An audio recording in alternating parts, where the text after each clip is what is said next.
Bismillahirrahmanirrahim. Alhamdulillahi bini'matihi tatimus salihat. Wassalatu wassalamu ala fakhril kainat Sayyidi sadat Muhammad ibn Abdillahi Rasulillahi sallallahu alaihi wasallam. Ashhadu an la ilaha illallah wa ashhadu anna Muhammadan abduhu wa rasuluhu, amma ba'd.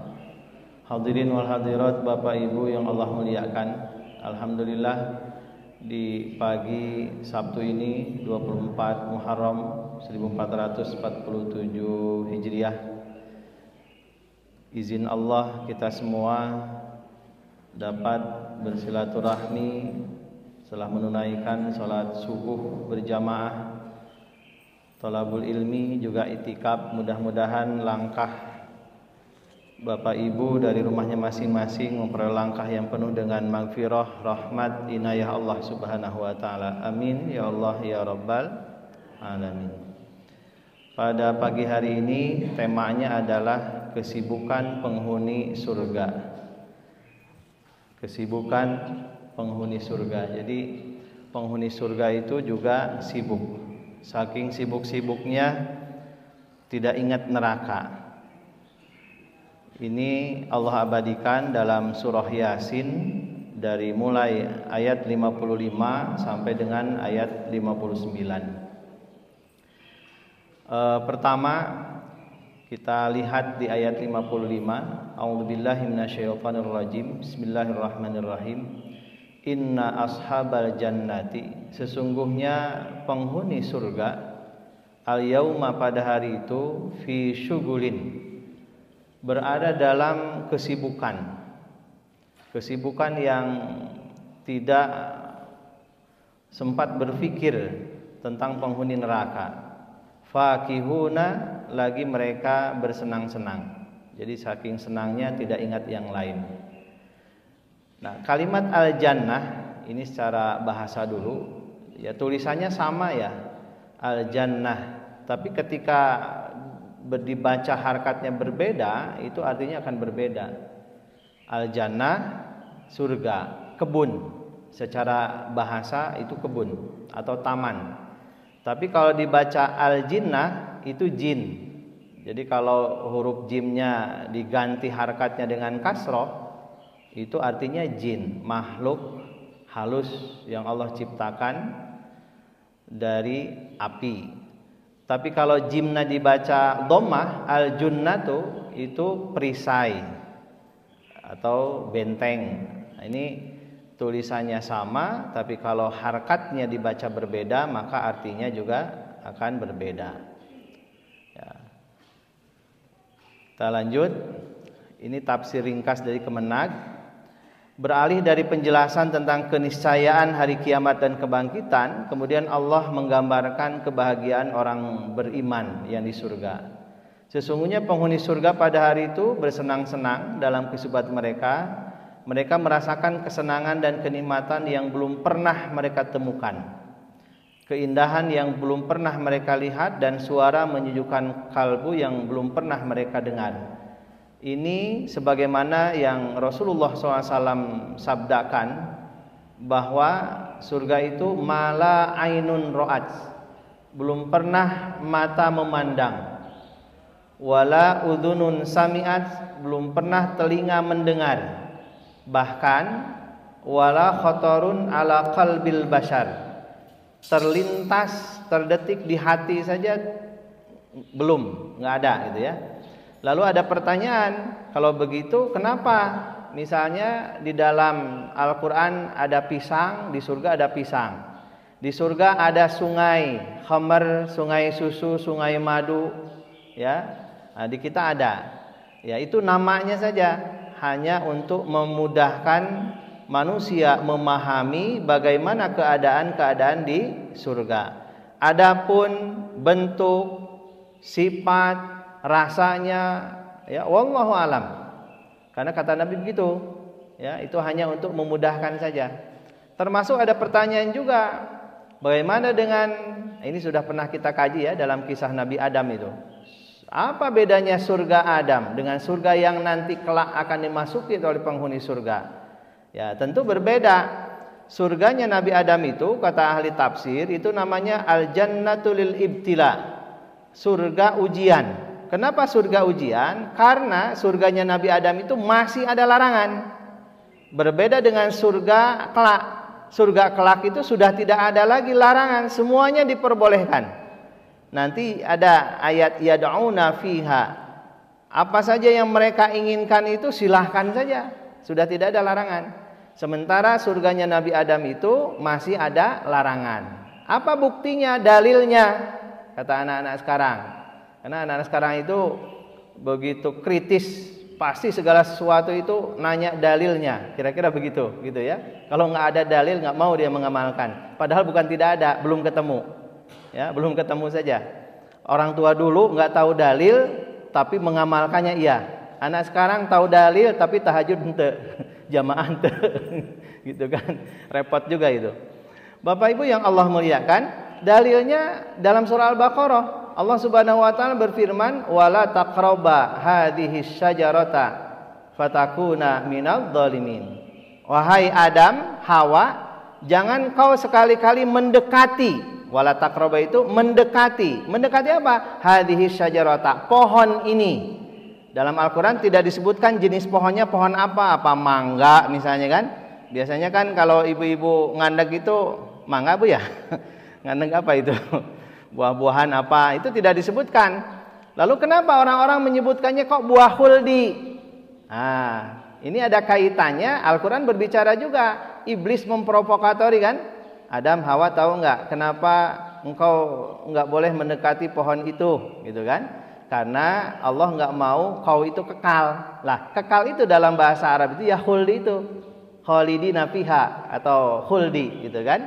Yang kedua, kenapa Allah melarang kamu mendekati pohon itu? Karena Allah nggak mau kalian berdua jadi malaikat. Ternyata Nabi Adam dan Ibu Hawa itu ya terprovokatori lah kira-kira gitu ya. Selain memang ada aspek yang lain. Aspek yang lainnya apa? Ibu Hawanya ngandeg. Suami kan kalau istri ngandeg itu apapun demi istri ya.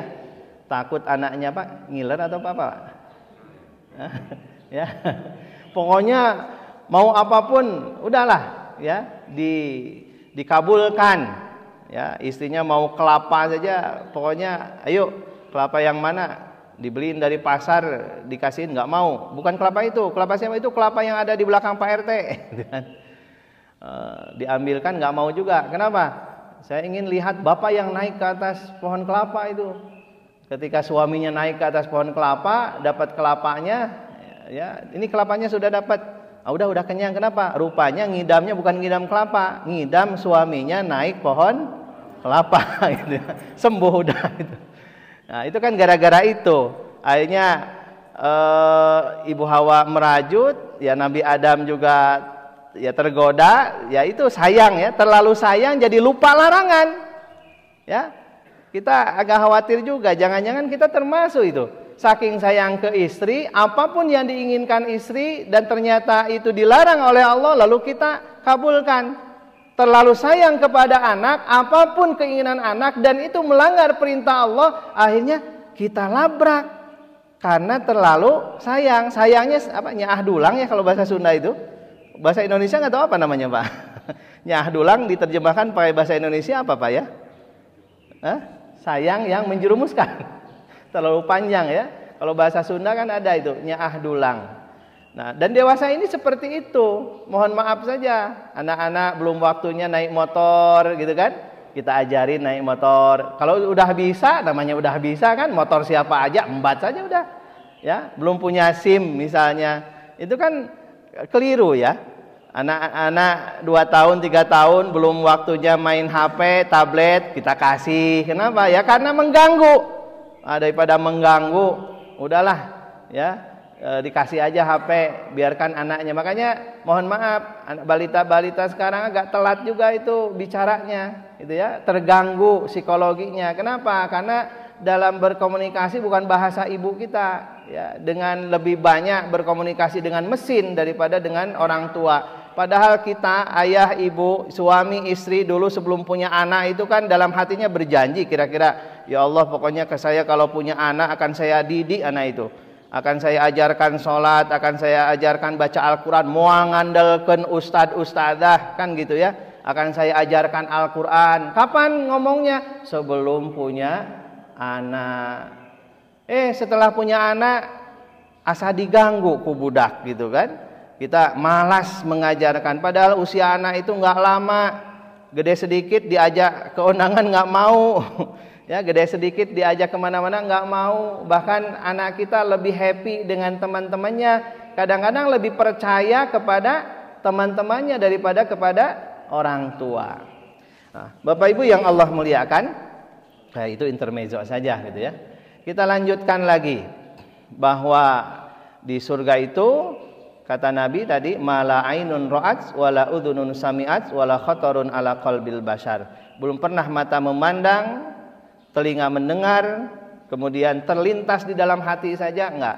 Kalau kita membayangkan itu ya apa yang sudah pernah kita lihat, pernah kita dengar. Bapak Ibu pernah ke Masjid Dian Al-Mahri di Depok? Pernah enggak? Ya, ada yang pernah ya. Saya dulu pernah. Dulu enggak terbayang ya masjidnya kayak gimana gitu. Atau ke rumahnya yang konon dulu ya, zaman dulu itu ngepel aja pakai mesin, kira-kira begitu ya. Kita tahu kan di Masjidil Haram gitu kan, pakai mesin, ini rumahnya pakai mesin dan sebagainya. Ternyata ada. Baru setelah kita tahu lalu kita membayangkan, kan begitu. Termasuk juga sebetulnya dalam saintis itu mereka melihat fenomena alam. Bagaimana bikin helikopter misalnya kan, lihat capung atau lihat apa gitu ya. Semuanya terinspirasi dengan ciptaan-ciptaan Allah. Makanya pantas kalau di dalam Al-Quran itu banyak ayat supaya kita berpikir, merenungkan diri sendiri, apa yang ada di dalam badan kita, merenungkan makhluk Allah. Bahkan sampai-sampai di dalam surah Ar-Rahman itu Allah menantang kan, ya ma'syaral jinni wal insi, wahai sekumpulan manusia dan jin, ini stata'tum ang tangfudhu min aqtaris samawati wal ardi fangfudhu. Kalau kalian mampu menerobos, menembus langit, silahkan tembus. Kalau kalian mampu menembus perut bumi, silahkan tembus, kan gitu. Ya, la tangfuduna illa bisultan, tapi kata Allah, kalian tidak bisa menembus langit kecuali dengan sultan. Kalian tidak bisa menerobos perut bumi kecuali dengan sultan. Loh, sultan itu apa kalau begitu? Maka muncullah penafsiran. Sultan itu katanya satu, power, kekuatan. Oh, kekuatan itu apa maksudnya? Satu, ada orang yang pinter, berilmu. Ya saintis tadi, tapi punya ilmu saja nggak cukup. Walaupun kita dulu punya Pak Habibie, mau bikin pesawat, tapi nggak ada uangnya nggak jadi Pak. Nah, berarti power itu tidak hanya ilmuwan, butuh juga biaya, pembiayaan. Ilmuannya ada, biayanya ada, tapi negara nggak ngasih izin politik, ya, baik politik dalam negeri atau luar negeri, regulasi nggak ngasih izin, nggak jadi juga. Ya kan? Dulu saya masih ingat pada Dahlan Iskan tahun berapa itu, 2010 ya, mobil listrik, uji coba dan sebagainya, nggak lulus katanya. Ya, terus apalagi ya SMK atau apalah pokoknya mah gitu ya. Aneh, memang agak aneh gitu. Kalau dari luar itu mudah, tapi dari dalam anak bangsa berkreasi dipersulit. Nggak tahu dipersulit atau gimana itu. Atau memang kalau masih bisa dipersulit, kenapa dipermudah? Harusnya kan dibalik, ya. Harusnya dipermudah. Memang saya juga pernah dengar tahun 2001 ya, Gubernur Lemhanas itu mengatakan begini. Bangsa Indonesia ini dibikin bangsa yang konsumtif, bukan produktif. Pokoknya harus konsumtif, tidak produktif. Kenapa? Kalau produktif ya mandiri sendiri, barang-barang dari luar nggak bisa masuk. Jadi dipermainkan, jadi objek negara-negara kaya raya lah, kira-kira begitu. Yang kedua, kata beliau, Indonesia ini nanti akan, itu tahun 2000 Pak ya, ada extraordinary kejahatan, ya kriminal. Yang pertama perbankan, yang kedua korupsi. Ternyata benar Pak. Dan sebelum itu tahun berapa ya, 99 ke bawah Pak ya, Bapindo Pak, mungkin pernah tahu Pak ya, itu kan perbankan. Orang bangkir-bangkir ataupun koruptor itu kalau sudah korupsi bukan 1 juta 2 juta, triliunan kan gitu ya, miliaran, triliunan. Saya nggak kebayang Bu kalau hukum kisos diterapkan itu. Hukum kisos kan ada nisabnya ya. Nggak, orang mencuri cuman 500.000 kan nggak potong tangan, 1 juta nggak potong tangan. Ada nisabnya. Nisabnya itu minimal nisab emas lah, 90 gram. Kalau dia mencuri 90 gram, kalau sekarang 1 gramnya berapa Pak? 1 juta ya, taruhlah yang murah. Terakhir saya beli 1.300.000 buat ulang tahun istri itu. Ya, 1,6 ya tergantung emasnya Pak ya. Itu kalau 1,5 juta aja kali 90 berarti berapa Pak? 90 tambah 45 ya, 135 juta. Jadi kalau ada orang mencuri 135 juta, barangnya ada, saksi laki-laki 2 ada, potong tangan itu. Ya, potong tangan ini 1. Lah, kalau yang mencurinya 1 triliun, apa disikcek gitu? Semuanya, ya. Karena itu justru yang membuat kita miskin sebetulnya. Baik, Bapak Ibu yang Allah muliakan, terlalu jauh tapi nggak apa-apa ya, sedikit-sedikit. Kita lanjut lagi. Allah menerangkan bahwa orang-orang yang beriman dibalas Allah dengan pahala yang berlipat ganda, berupa surga yang penuh kenikmatan.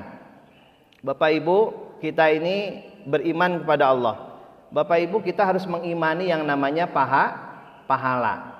Hanya saja pahala kan nggak kelihatan ya, nggak kelihatan. Barang siapa yang datang ke masjid duluan saf pertama kata Nabi, maka pahalanya seperti unta gemuk gitu. Saf kedua, waktu berikutnya untanya unta kurus. Berikutnya domba gemuk, domba kurus, terus ayam. Terakhir yang masbuk pas tahiyat terakhir itu nog piit. Ya kan? Karena nggak kelihatan aja. Coba kalau kemudian masjid ini Fathul Ummah mengumumkan barang siapa yang berjamaah 40 hari 40 malam tidak berhenti, disiapkan domba kap. Ada dombanya Pak. Nah gitu kan. Ya walaupun itu masih derajat apa ya, derajat niaga ya. Niaga dalam arti dia beribadah itu jual beli, kira-kira begitu. Derajatnya agak bawah memang, ya. Tapi ya memang seperti itu. Karena apa? Karena Allah memberikan pahala kan. Siapa yang berjamaah pahalanya derajatnya 27 derajat, 25 derajat dan sebagainya. Bapak Ibu yang Allah muliakan, kita lanjutkan. Di dalam surga, penghuni surga merasakan kesenangan, kenikmatan yang belum pernah mereka rasakan. Bahkan ketika itu waktu itu tidak terfikir oleh penghuni surga berkenaan dengan keadaan penduduk neraka, bagaimana kemudian mereka menderita, disiksa dan sebagainya. Yang dirasakan dan diingat oleh penghuni surga adalah kegembiraan dan kepuasan hati bersama teman-temannya di dalam surga. Kemudian setelah penduduk surga memandang surga, mereka mendatangi hutan belantara yang luas. Di dalamnya mereka melihat berbagai pepohonan yang di atasnya terdapat buah-buahan yang bermacam-macam. Lalu mereka melihat mata air yang dingin yang mengalir di antara pepohonan itu dan bunga mekar yang macam-macam. Sedangkan rindangnya pepohonan itu tersebar luas. Lalu mereka turun ke bawah rindang pohon tersebut dan minum dari mata air yang dingin tersebut. Maka tidak tersisa sedikit pun di dalam hati mereka rasa dendam. Tidak ada rasa dengki, menipu, sakit hati, iri, sombong, lemah, marah dan permusuhan. La yasma'una fiha lagwaw wala kidzaba dalam surah An-Naba itu. Jadi di surga itu nggak ada iri, ya syirik misalnya dan sebagainya, nggak ada. Semuanya keluar, ya semua penyakit-penyakit hati itu keluar disebabkan oleh air yang diminum itu. Sehingga jadilah zahir dan batin mereka jernih bagaikan perak. Kemudian mereka menunggangi buruk. Buruk ini kendaraan para nabi dan rasul, sebagaimana yang dikendarai, ditunggangi juga oleh Rasulullah SAW ketika Mi'raj dan mendatangi pintu surga. Sedangkan penjaga surga menghadap mereka, yang di atas kepalanya tersebar permata, perak dan mutiara. Malaikat berkata kepada mereka, keselamatan atas kalian semua, berbahagialah kalian, masuklah kalian ke surga selamanya. Lalu penghuni surga ini memasuki surga, menduduki tempatnya masing-masing, ya sesuai dengan amalnya, begitu ya. Amalnya apa?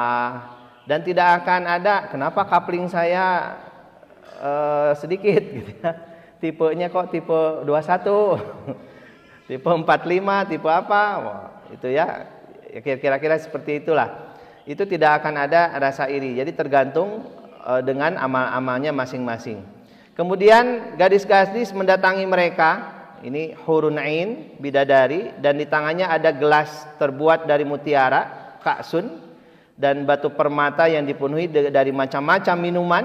Lalu mereka, penghuni surga ini, meminum dari tangan mereka. Kemudian mereka bersyukur dan tadi sibuk dengan kenikmatan itu. Ini bermakna pada hari itu tidak ada satu jiwa pun yang terzalimi. Al-ayah. Sesungguhnya penghuni surga pada hari itu dalam kesibukan, artinya disibukkan dari penduduk neraka. Mereka tidak memikirkan sedikit pun. Dalam riwayat Ibnu Katsir dan Abu Umar berkata, kata syugulin, fi syugulin, ini dibaca dengan sukun, ya, berarti dibacanya fi syuglin. Ini dalam qiraat yang lain. Kemudian ulama berbeda pendapat dalam makna syugulin. Kata Ibnu Abbas berkata sibuk dalam memecahkan keperawanan, ya, hurun in tadi atau bidadari. Kemudian di bawah keteduhan pepohonan tepi sungai, yakni di daerah zat yang maha memiliki dan maha berkuasa. Sementara Ibnu Kaisan mengatakan syugul atau sibuk maksudnya adalah dalam mengunjungi sebagian mereka kepada sebagian yang lain. Artinya bahwa di surga juga akan ada saling mengunjungi, ya, dari satu tempat ke tempat yang lain. Kemudian dikatakan juga bahwa penghuni surga itu disebutkan sebagai duyufullah, tamu-tamu Allah. Makanya kalau ada yang haji kemudian umroh juga disebutnya itu kan duyufur rahman atau duyufullah, tamu-tamu Allah. Sebetulnya kita sholat di masjid juga sama sebagai duyufullah. Kenapa? Karena masjid itu juga baitullah kecil, kira-kira gitulah. Dalam arti secara letterleknya gitu ya, bahwa kan rumah Allah. Ketika kita kemudian masuk ke masjid, ada sholat tahiyatul masjid dan sebagainya. Jadi kalau kemudian dalam hadis Rasulullah SAW bersabda, "Man kana yu'minu billahi wal yaumil akhir falyukrim dhaifahu." Barang siapa yang beriman kepada Allah dan hari akhir, maka muliakanlah tamunya. Maka kalau kita masuk masjid, lalu kita dari langkah saja sudah beda kan, melangkahkan kaki kanan sambil berdoa, ya, Allahumma ftahli abwaba rahmatika, ya Allah bukakanlah pintu-pintu rahmatmu, pintu-pintu kasih sayangmu. Kita tidak ada manusia yang tidak punya masalah.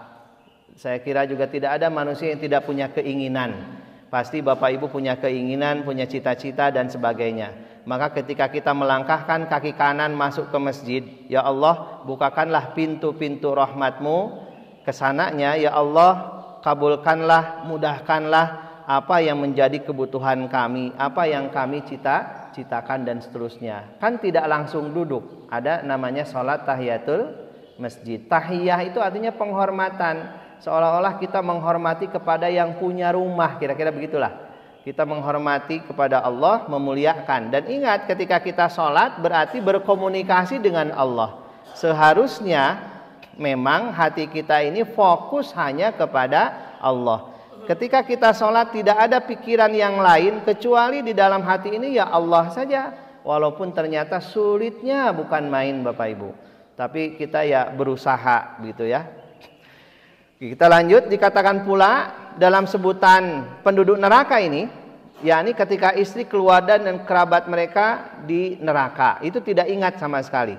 Maka Allah Ta'ala melupakan ingatan mereka sehingga tidak lagi cemas memikirkannya. Karena biasanya kalau ingat itu, aduh gimana ini, kemana anak saya, biasanya jadi pikiran kan. Kayak Bapak Ibu kita di rumah lah menunggu, kenapa udah jam 11 malam anak kita nggak pulang. Mau tidur aja nggak bisa tidur kan. Ya, masih terganggu, takut ada apa-apa. Nah, itu di dunia. Nanti kalau di surga bagaimana? Ini buktinya, tidak dikasih ingat ya, walaupun salah satu keluarga kita kemudian ada yang masuk ke neraka terlebih dahulu dan sebagainya ya, walaupun ya naudzubillahi min dzalik. Inginnya kan semuanya bertemu di surga. Apakah bisa bertemu? Bisa. Walladzina amanu, dalam surah At-Tur disebutkan orang-orang yang beriman, turunannya, anak cucunya, kalau mereka mengikuti orang tua yang beriman, maka semuanya akan dipertemukan oleh Allah Subhanahu wa taala di surga, anak-anaknya, cucunya dan sebagainya. Bapak Ibu yang Allah muliakan, dikatakan pula fakihun itu senang itu ya bersukacita. Sementara Imam Ad-Dhahhak mengatakan mereka heran dengan apa yang ada di dalamnya. Kemudian Ibnu Ja'far mengatakan fakihun yang kedua adalah dua bahasa. Makna keduanya adalah satu, seperti orang yang waspada dan waspada. Wallahu alam. Selanjutnya, nah ini, hum wa azwajuhum. Mereka dan pasangan-pasangan mereka fil dilalin, ada dalam tempat yang teduh, alal araiki, ya, mereka di atas ranjang-ranjang berkelambu, muttaqiuna, mereka berbaring. Mungkin Bapak Ibu bisa membayangkan seperti apa gitu ya. Nah, azwajuhum ini pasangan. Ya, Sa'labah berkata, tidak ada dipan kecuali di atasnya terdapat wanita. Hamzah dan Al-Kisai membacanya dengan bukan dilal tapi dulal. Ini dalam qiraat yang lain ya, qiraat Hamzah dan Kisai dengan mendomahkan dho tanpa alif, fi dzulal, merupakan jamak dari dzilal yaitu naungan. Nah, orang-orang beriman itu bersenang-senang di surga dengan pasangan-pasangan mereka dalam tempat yang teduh, bersandarkan atas dipan-dipan sambil berbincang-bincang, bercengkrama, menikmati berbagai rezeki dari Allah Subhanahu wa taala. Kalau Bapak Ibu, kalau istrinya atau pasangannya ketika di dunia sama-sama beriman, maka wa azwajuhum itu ya pasangan ketika di dunia, gitu. Ada beberapa problematika ya, pertanyaan. Bagaimana kalau di dunia misalnya suaminya nikah beberapa kali, istrinya juga nikah beberapa kali setelah suaminya wafat. Lalu pasangan di surga itu yang mana? Kan begitu ya? Ya wallahu alam. Tapi ada ulama yang mengatakan ya, itu yang terakhir. Ya, jadi kalau ibu, mohon maaf Bu, mohon maaf, suami ibu wafat, lalu ibu ingin dengan suami ibu, ya kalau kata para ulama, kalau ingin dengan suami yang wafat itu jangan nikah lagi, katanya begitu. Kalau kedua-duanya beriman. Nah, ketika ibu kemudian menikah lagi yang kedua dan yang kedua juga beriman, nah itu yang dengan yang kedua. Makanya ada ya, itu kan pendapat ya. Namanya pendapat, bisa benar bisa salah. Ya ujung-ujungnya wallahu alam, hanya Allah yang Maha mengetahui. Tapi ibu-ibu iri, Pak. Kenapa? Masa katanya di dalam Al-Qur'an apalagi hadis ya, untuk penghuni surga laki-laki kan disiapkan bidadari. Banyak lagi bidadarinya.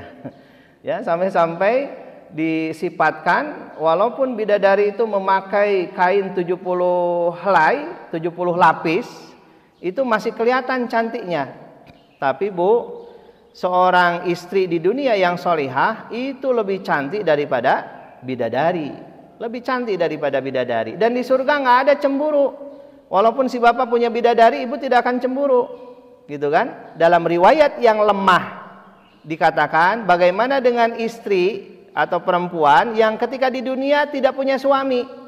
Dalam riwayat yang lemah itu disebutkan Allah menyiapkan bidadara. Wallahu a'lam. Ya.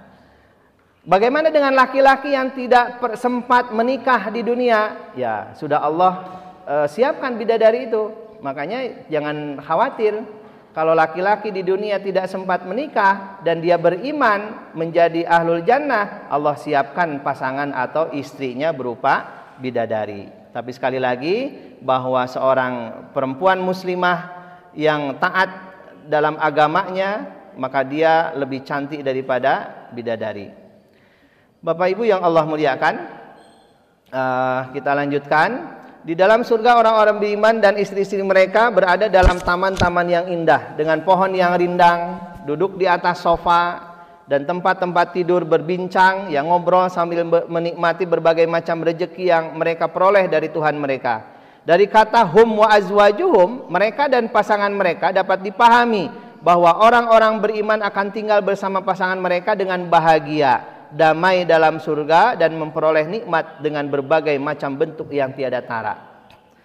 Maka ada istilah kan, baiti jannati, rumahku surgaku. Maka Bapak Ibu, mari kita bikin ya sebelum kita wafat, masuk ke alam barzah, ya kan, alam akhirat, kiamat kubro, lalu berbangkit. Ya, tentu kita semua merindukan kepada Allah Subhanahu wa taala di surganya kelak, gitu ya. Jadikanlah rumah kita seperti surga. Artinya di rumah itu ya isinya, walaupun di surga itu sudah tidak ada perintah beribadah lagi, gitu ya, kecuali syukur-syukur saja. Tapi di rumah kita ini jadikan seperti surga yang di dalamnya tidak ada iri, dengki, ucapan-ucapan yang kasar gitu ya. Ya isinya ibadah gitu. Karena yang membuat nyaman, tentram, siapa lagi kalau bukan kita sebagai penghuninya. Ya, makanya dalam syariat disebutkan sholat, selain sholat fardu, sholat sunnah maksudnya utamanya di rumah. Jadi bikin rumah kita ini isinya ibadah, ada sholat di situ, ada baca Al-Quran di situ, ada kumpul bercengkrama suami istri dengan anak-anak. Psikolog bilang begini, berbicara tidak penting antara suami dan istri itu justru penting. Ya, ngobrol suami istri, ngobrolnya yang tidak penting itu penting. Gitu. Bahkan mohon maaf sekali, Bapak Ibu, sampai sesuatu yang tidak etis, kentut, perang kentut antara istri dan suami itu bentuk keromantisan katanya. Gitu ya, walaupun itu nggak bagus juga ya sebetulnya, tapi seninya gitu kan beda gitu. Ya nggak tahu masing-masing seperti itu gitu ya. Bapak Ibu yang Allah muliakan, kita lanjut. Ada juga kenikmatan dalam bentuk langsung yang mereka nikmati, misalnya memperoleh tempat yang nyaman dan indah serta merasakan makanan yang lezat. Ada pula dalam bentuk pemenuhan keinginan cita-cita ya, sebagai anggota atau kepala keluarga. Selama hidup di dunia mereka mencita-citakan keluarga yang berbahagia, mempunyai istri yang cantik dan setia. Nah, keinginan-keinginan mereka yang seperti itu dipenuhi oleh Allah dalam surga nanti. Amin ya Allah ya Rabbal alamin. Bahkan pada ayat yang lain diterangkan bahwa anak cucu mereka yang beriman ditinggikan oleh Allah derajatnya seperti derajat bapak dan ibu mereka yang beriman duluan. Mereka dikumpulkan dengan orang tua mereka di dalam surga tanpa membeda-bedakan pemberian nikmat kepada masing-masing. Ini ayatnya yang surah At-Tur tadi ya. Walladzina amanu, orang-orang beriman, wattaba'athum dzurriyyatuhum, lalu diikuti oleh cucu-cucu mereka ya, keturunan anak, biimanin, iman pula. Maka kata Allah, alhaqna bihim dzurriyyatahum, akan kami pertemukan mereka anak-anak cucu itu ya di surga. Wa ma alatnahum min amalihim min syai, dan kami tidak mengurangi sedikit pun pahala amal kebajikan mereka.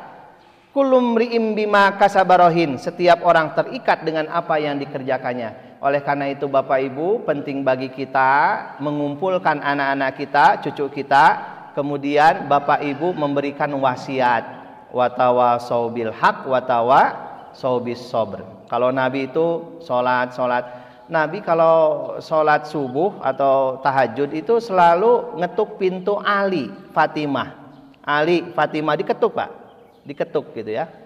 Saya kira kita kalau kemudian kita ibadah ya, sholat, maka kita bangunkan anak-anak kita.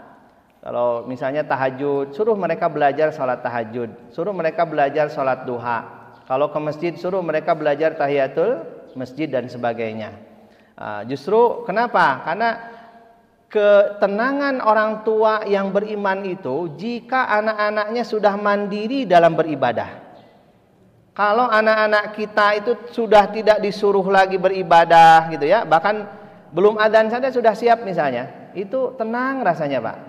Dan itulah wasiat daripada Nabi Ibrahim alaihissalam kepada anak-anaknya. Allah abadikan di akhir surah juz 1 itu. Mata buduna mim ba'di, kata Ibrahim kan, kalau abah wafat, anak-anakku ya, kalau abah wafat Ishak Ismail, apa yang akan kalian sembah? Itu ya. Nah, itu ketenangan orang tua. Tapi kadang-kadang orang tua kurang memikirkan itu. Orang tua baru tenang kalau anak-anaknya sudah dapat pekerjaan. Ya, itu juga salah satunya kira-kira gitu ya. Tapi rata-rata begitu. Kalau anak kita sudah dapat pekerjaan yang mapan, baru kita tenang. Tapi kadang-kadang kita kurang perhatian, anak kita sudah sholat apa enggak gitu kan. Ya, kadang-kadang bukan masalah umur, tapi kedewasaan berpikir dan kesadaran akan kebutuhan untuk beribadah. Jadi walaupun Bapak Ibu punya anak umurnya 50 tahun, kalau memang belum sholat ya suruh sholat gitu kan. Kalau dia tidak sholat ya marahin saja. Ya, karena apa? Karena itu kewajiban.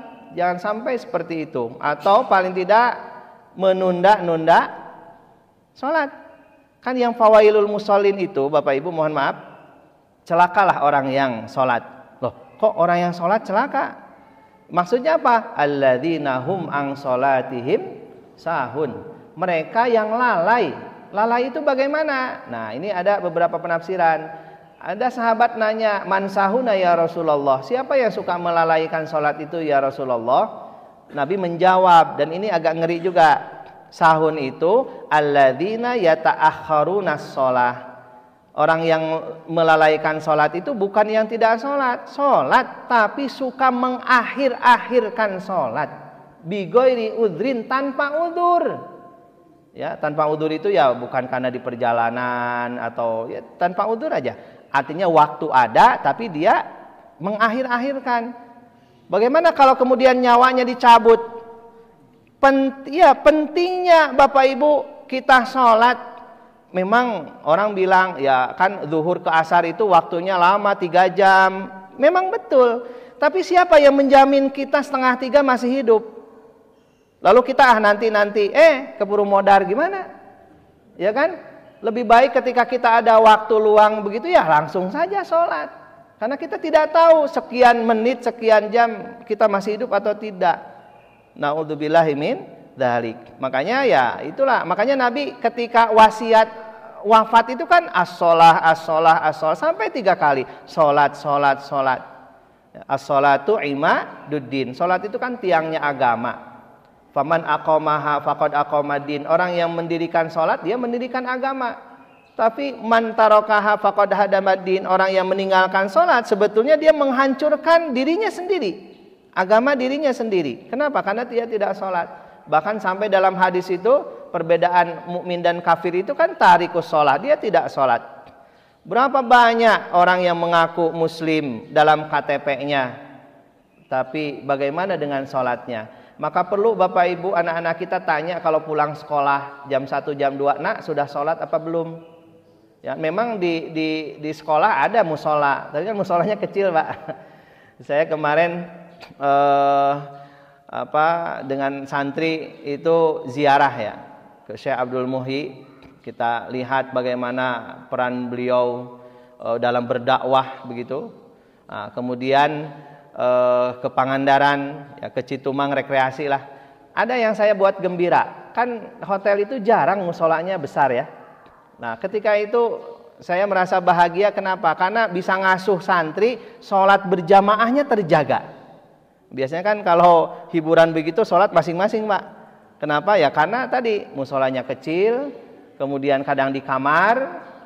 Nah, kemarin itu saya sangat senang. Kenapa? Karena bisa menjaga anak-anak sholat berjamaah gitu. Bapak Ibu yang Allah muliakan, nah ini surah At-Tur ayat 21 ini menjamin kalau anak atau keturunan kita mengikuti moyangnya dalam hal keimanan, maka akan dipertemukan kembali. Dalam ayat ini dipahami pula agar setiap mukmin selalu berusaha untuk menjadikan suami, istri, anak-anak dan keluarga mereka menjadi orang-orang beriman yang baik, agar cita-cita mereka untuk dapat saling berhubungan dengan keluarga mereka dikabulkan Allah di akhirat. Nah ini lahum fiha fakihatu walahum mayaddaun. Di surga itu mereka memperoleh buah-buahan dan apa saja yang mereka inginkan. Bapak Ibu silahkan saja. Sampai diilustrasikan ya. Kalau baru kita ingin sesuatu langsung jeleg aya kira-kira gitu. Ya. Tinggal ngambil saja. Oh, bagaimana kalau kita makan sepuasnya, minum sepuasnya? Silahkan. Gitu kan? Wah, nanti harus ke toilet, nggak ada di surga, nggak ada toilet, nggak ada septic tank gitu ya, nggak ada kotoran, keringat yang keluar pun berbau kasturi, wangi Pak, gitu kan. Lalu dikeluarkan lewat apa ya? Lewat keringat-keringat itu, ya, tidak buang kotoran. Termasuk perempuan tidak haid, ya, tidak ada haid di surga itu, semuanya bersih suci. Jangankan mohon maaf dari dubur kita, dari mulut kita berbicara aja nggak ada bicara yang kotor. Tadi nggak ada marah, kecewa, iri dan sebagainya, sudah tidak ada lagi. Ya, semuanya itu clear, bersih. Semuanya bahagia dan bahagianya tidak terbatas, tidak berhenti, tidak terputus-putus itu. Kan kalau kita di dunia makan kebanyakan apa namanya Pak? Kamerkaan, ya. Kamerkaan, asam lambung naik kan gitu ya. Kalau terlalu banyak makan kan ya nggak sehat lah intinya gitu kan. Nah, di surga enggak. Kebanyakan minum juga sama, kekurangan dehidrasi kan. Nah, di surga enggak. Apa yang kita mau silahkan saja. Yang ingin dicita-citakan dan sebagainya tinggal menyebut, tinggal memohon, tinggal meminta, Allah kabulkan itu. Ya. Bapak Ibu yang Allah muliakan, diriwayatkan dari Ibnu Abbas, sesungguhnya ia berkata, tidak dikhawatirkan bagi hati penduduk surga sebelum terucap dari lisannya kecuali sesuatu itu sudah ada di dekatnya. Nah, ini luar biasa, belum ngomong, belum berbicara sudah ada, baru kretek dalam hati, oh saya ingin mangga yang besar, langsung ada. Ya, seolah-olah ya memang kun fayakun. Allah Ta'ala berkata, hai hambaku, carilah dariku apa yang kalian inginkan. Ditantang oleh Allah Subhanahu Wa Ta'ala. Maka hamba-hamba itu meminta sesuatu yang mereka inginkan kepada Allah Subhanahu Wa Ta'ala. Bapak Ibu yang Allah muliakan, kemudian juga di dalam surah Ad-Dukhan ya, disebutkan di surga itu mereka memperoleh berbagai macam buah-buahan yang segar lagi lezat dan memperoleh apa yang mereka inginkan sesuai dengan kebutuhan. Orang-orang beriman akan memakan bermacam-macam buah yang lezat itu. Bagi yang suka bermain, nah ini ternyata tidak hanya makanan, minuman. Yang suka bermain juga disediakan berbagai alat permainan. Yang suka olahraga juga disediakan semua kebutuhan olahraga. Dan kesangnya, keringatnya ya tadi, keringatnya itu wangi gitu ya. Wallahu alam. Kemudian Allah berkata, sungguh akan aku penuhi apa yang kalian inginkan. Apa kalian rela kepadaku, ridho kepadaku? Penghuni surga menjawab, wahai Tuhan kami, bagaimana kami tidak ridho kepadamu? Engkau benar-benar memberikan kami sesuatu yang tidak pernah engkau berikan kepada yang lain. Bagaimana kami tidak ridho kepadamu ya Allah? Lalu Allah berfirman, aku akan berikan sesuatu lebih dari yang pertama. Kemudian penghuni surga menjawab, wahai Tuhan kami, apa itu yang lebih? Allah kemudian berfirman, aku ridho kepada kalian dan aku takkan pernah marah kepada kalian selamanya.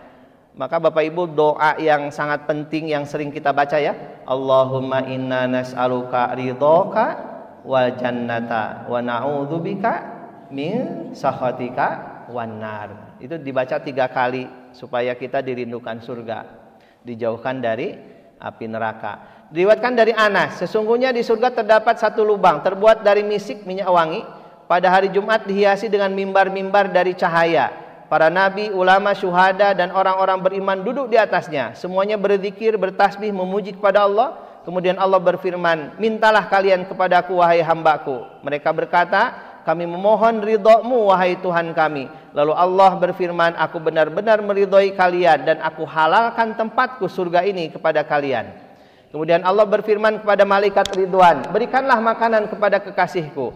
Lalu didatangkanlah bermacam-macam makanan. Mereka pun memakannya dan meminumnya dengan penuh syukur dan bahagia dan kesucian.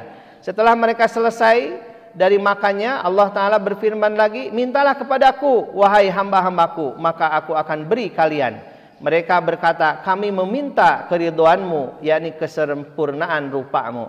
Kemudian dibukakanlah hijab penghalang, maka hamba tersebut memandang cahaya sesuai tingkat kemampuan mereka. Masya Allah, lalu melihatnya seperti melihat bulan purnama. Ini ada dalam surah Al-Qiyamah, Bapak Ibu. Wujuhun yawma idzin nadhirah. Pada hari itu penghuni surga bergembira, berseri-seri. Kenapa? Ila rabbiha nadhirah. Karena mereka melihat wajah Allah Subhanahu wa ta'ala. Tidak ada kenikmatan yang paling nikmat, walaupun di surga semuanya serba nikmat. Kenikmatan yang ada di surga dengan macam-macam kenikmatan itu ternyata tidak ada apa-apanya dibandingkan dengan melihat wajah Allah Subhanahu wa ta'ala. Itu ada dalam surah Al-Qiyamah. Kemudian mereka menjadi tersungkur, kharru sujjada, sujud. Kemudian Allah berfirman, wahai hambaku, angkatlah kepala kalian. Sekarang ini bukan waktu bersujud dan ruku, melainkan waktu memandang kesempurnaan yang memiliki keagungan. Pada waktu itu Allah meridhoi mereka dan mereka ridho kepadanya. Radhiyallahu anhum wa radu an, dalam surah Al-Bayyinah. Semoga kita termasuk di dalamnya ya Bapak Ibu. Amin ya Allah ya Rabbal alamin. Tapi kita juga perlu introspeksi ya. Bagaimana kemudian supaya kita bisa seperti itu, maka hati kita, Rabbana la taj'alna fi qulubina ghillal lil ladzina amanu. Jangan ada di dalam hati kita rasa benci, Bapak Ibu. Tidak boleh kita sebagai anak benci kepada orang tua. Tidak boleh kita sebagai suami benci kepada istri. Tidak boleh kita sebagai orang tua juga benci kepada anak. Tidak boleh kita sebagai sesama umat Islam benci kepada sesama umat Islam. Bahkan tidak boleh kita sesama makhluk Allah benci kepada sesama makhluk Allah. Kalau sesama makhluk Allah tidak hanya manusia ya. Nabi saja tidak pernah mencerca makanan. Kata Nabi, suka makan, tidak suka tidak perlu kau makan, dan sebagainya. Artinya bagaimana hati ini supaya bersih, supaya lembut. Kata Imam Nawawi dalam Al-Adhkar, innal qalba yasda'u, hati itu berkarat Bapak Ibu. Bi amroini, dengan dua perkara. Hati kita ini berkarat sebagaimana halnya logam berkarat. Hati kita ini berkarat satu bidzambin, karena terlalu banyak dosa yang menumpuk. Yang kedua, hati kita berkarat bigoflah, karena lalai kepada Allah Subhanahu wa ta'ala. Maka obatnya kata Imam Nawawi, supaya hati kita menjadi lembut sebening kaca, maka harus bersih dari dua hal itu. Walaupun tidak mungkin bagi manusia luput yang dari namanya dosa. Lalu dengan apa? Kata Imam Nawawi, iktsarul istighfar, perbanyak membaca istighfar. Memohon ampunan kepada Allah, sesama manusia memohon maaf. Masalah dimaafkan atau tidak dimaafkan itu urusan dia. Tapi kita kalau punya dosa, punya salah, kita wajib meminta maaf. Kalau tidak dimaafkan, tinggal ngadu saja kepada Allah. Ya Allah, saya sudah minta maaf, bagaimana lagi? Itu terserah kepadamu. Nanti Allah yang menjawab, akulah yang memberi maaf, kan begitu. Yang kedua, supaya tidak lalai, berzikir. Dan janji Allah di dalam Al-Quran, orang yang banyak bersyukur, dia akan banyak bahagia. Semakin banyak syukurnya, semakin banyak bahagianya. Salah satunya adalah berzikir. Ayat Allah dalam surah Al-Jumu'ah, Al-Ahzab juga sama. Wadhkurullaha katsira. Dan berzikirlah, ingatlah kepada Allah itu katsira, harus banyak ingatnya. Jangan sedikit-sedikit. Kenapa harus banyak ingat kepada Allah? Bagaimana caranya ingat kepada Allah? Ya dengan kalimah-kalimah thayyibah. Subhanallah walhamdulillah wala ilaha illallah wallahu akbar misalnya. Wala haula wala quwata illa billahil aliyil azim, atau subhanallah wa bihamdihi subhanallahil azim, dan sebagainya. Wadhkurullaha katsira, ingatlah kepada Allah banyak, la'allakum tuflihun, supaya bahagia. Maka orang yang selalu mengingat kepada Allah seharusnya, semestinya dia berbahagia. Apa yang saya baca tadi waktu sholat subuh, surah Al-Mu'minun, qad aflahal mu'minun, itu diawali dengan qad. Kata ahli shorof ya, morfologi, kalau ada fi'il madhi kemasukan qad itu litahqiq. Artinya makna sesungguhnya, sungguh benar-benar berbahagia siapa? Al-mu'minun, orang-orang beriman. Orang beriman itu harusnya bahagia. Makanya Bapak Ibu mohon maaf, kalau kita rajin sholat berjamaah, puasa iya, baca Al-Quran iya, tapi hati kita nggak bahagia, berarti ada yang keliru dalam hati kita, terutama memahami takdir. Ya, sebab takwa itu kan tidak hanya melaksanakan perintah Allah, tidak hanya menjauhi larangan Allah, ada yang ketiga, harus ridho dengan qada qadar Allah, baik ataupun buruk. Saya kira itu ya, sudah jam 6 lewat. Kalau ada yang bertanya, Bu Haji mangga. Waalaikumsalam warahmatullahi wabarakatuh.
Iya, terima kasih Bu Haji.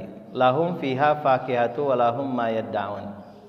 Artinya bahwa terutama yang walahum mayaddaun ya. Dan apa saja yang mereka inginkan, ingin apa saja Allah kabulkan. Walaupun fasilitasnya berbeda karena amal-amalnya tidak sama. Suatu saat Rasulullah SAW bersabda, akan ada golongan yang masuk surga ke pintu mana saja. Lalu Abu Bakar berkata, ya Rasulullah, apakah aku ini bisa masuk ke pintu mana saja? Kata Nabi, ya bisa, gitu kan? Karena surga pun punya pintu-pintunya. Bahkan di dalam pintu surga, apa itu misalnya Firdaus, gitu ya, Aden, ya, dan sebagainya.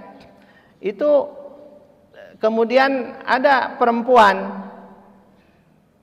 Perempuan itu bisa masuk ke surga ke pintu mana saja. Satu, idza ta'at zaujaha, apabila dia taat kepada suaminya.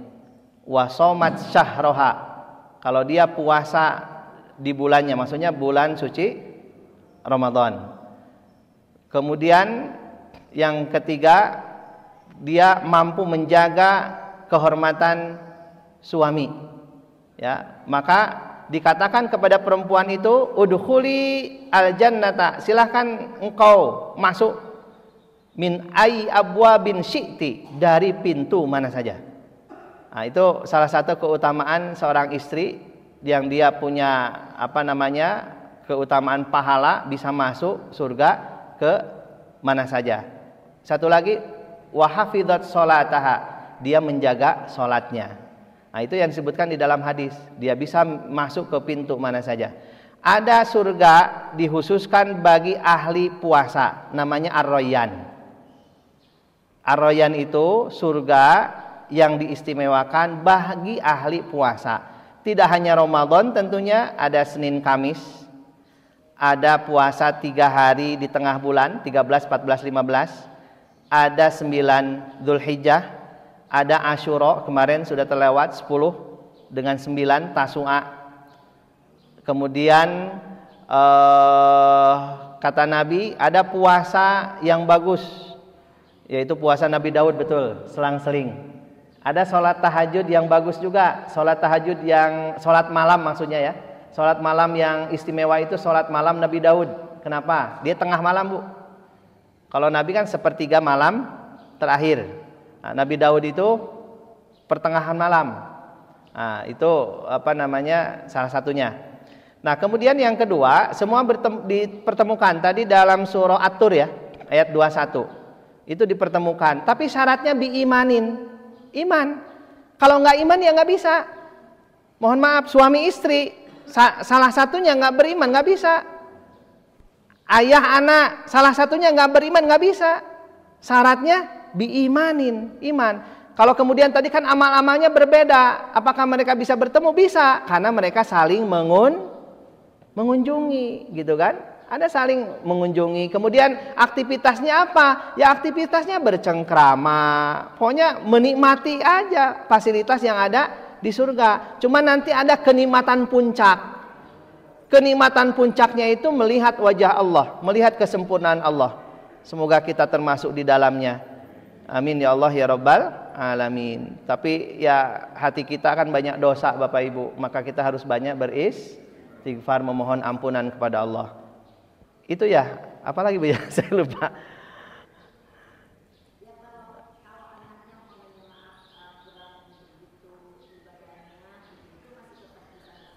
Ya, nanti fama ya'mal mithqala dzarratin khairan yarah wa may ya'mal mithqala dzarratin syarran yarah. Dia punya dosa, mampir dulu ke neraka. Ya. Nanti dicuci, Pak. Apa perlu cukup dengan sabun ekonomi? Atau harus pakai Baclean? Dosanya habis, dia masih punya amal, punya kebaikan, Allah angkat. Ya, angkat ke surga. Nanti ketemu, loh, kok kamu nak baru ketemu, kemana dulu? Aduh abah mampir dulu ke neraka, kenapa? Oh dulu ketika di dunia jadi rentenir, misalnya, gitu kan? Atau ya punya dosa, gitu kan? Nilep sertifikat rumah, ya dia mendolimi saudara-saudara yang lain dalam bab waris misalnya kan? Memang begitu. Nanti ada apa namanya berbincang-bincang dan sebagainya. Itu Bu ya.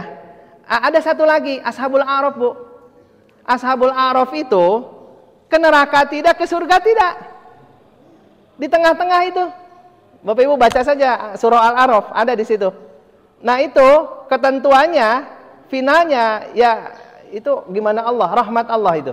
Rahmat Allah. Kenapa? Seimbang. Antara dosa dengan pahala dia seimbang. Wallahu alam. Tapi ada yang namanya Ashabul A'raf. Jadi ada Ashabun Nar di bawah.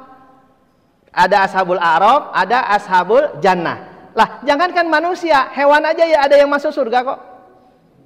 Ya Pak? Betul Pak ya? Doginya Ashabul Kahfi, untanya Nabi Soleh. Ya. Masih ada Bu? Dari Bapak masih ada Pak? Cukup ya, sudah jam 6:15. Bapak Ibu kalau mau bertanya silahkan ya, kontak saya. Ya, ada nanti tanyalah kontaknya. Apa namanya? Nggak perlu sungkan. Cuman kalau WA kadang-kadang ya saya buka, kadang-kadang tergantung suasana juga kesibukan. Itu saja mungkin yang bisa saya sampaikan. Mohon maaf yang sebesar-besarnya. Semoga Bapak Ibu semua sehat walafiat lahir batin, juga keluarga sakinah mawaddah warahmah, anak keturunan kita soleh dan solihah. Benar hakikatnya dari Allah, salah dari kehilapan saya. Billahi taufik wal hidayah. Wassalamualaikum warahmatullahi wabarakatuh.